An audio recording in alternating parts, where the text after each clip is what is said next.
ए खुदा तू हमें कब देगा।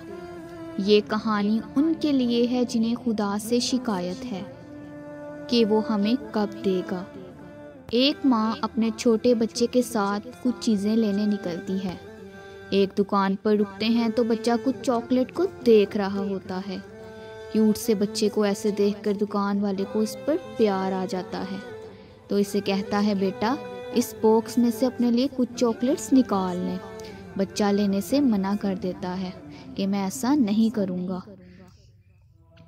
तो वो खुद अपने हाथ से चॉकलेट्स निकाल कर बच्चे को दे देता है। फ़ौरन से सारी चॉकलेट्स लेकर पॉकेट में डाल लेता है। रास्ते में उसकी माँ उससे पूछती है, बेटा जब अंकल ने आपसे कहा कि ये चॉकलेट्स रख लो तो आपने नहीं ली, और जब उन्होंने खुद निकाल कर आपको दिए तो आपने फ़ौरन रख लिए। तो इस क्यूट से बच्चे ने बड़ा ही क्यूट सा जवाब दिया, मैं निकालता तो चॉकलेट्स हाथ में कम आती क्योंकि मेरे हाथ छोटे थे, अंकल के हाथ बहुत बड़े थे, उनके हाथ में ज़्यादा चॉकलेट्स आ गईं। देखा जाए तो इस कहानी से हमें बहुत बड़ा सबक मिलता है कि खुदा के हाथ जो भी चीज़ है वो हमसे बहुत बड़ी है, तो इस पर यकीन रखना चाहिए।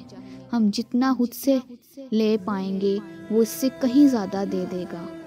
बस थोड़ा सा सब्र रखने की ज़रूरत है। हर चीज़ में घुसने की ज़रूरत नहीं कि मैं छीन लूँ, मैं निकाल लूँ, मैं कमा लूँ। थोड़ा सा सब्र रखें और अपना काम करें, मिलेगा और बहुत ज़्यादा मिलेगा इंशाअल्लाह। मेरे चैनल को सब्सक्राइब करना मत भूलिएगा। मज़ीद अच्छी वीडियोस देखने के लिए चैनल को लाइक करें, सब्सक्राइब करें और शेयर करते जाएं। शुक्रिया। खुश रहिए और खुशियाँ बांटिए।